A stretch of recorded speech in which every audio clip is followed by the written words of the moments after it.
খেতে বসলে মা যখন জিজ্ঞাসা করে, বাবা ভাত আরেকটু দিই, তখন তোমার খুব বিরক্ত লাগে। তখন তুমি বলো, বারবার জিজ্ঞাসা করা কি আছে, আমি নিলে তোমাকে বলবো।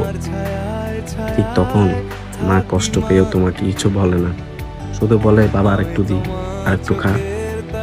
কিন্তু একটু মা থেকে দূরে গিয়ে দেখো, জিজ্ঞাসা করার মতো কেউ থাকবে না।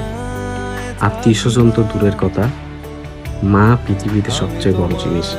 তুমি যদি একটু বুঝো, তাহলে নিজে এক হাতে থাকো, তাহলে দেখবে পৃথিবীতে খোঁজ খবর নেওয়ার মতন কেউ থাকবে না, একমাত্র মা ছাড়া।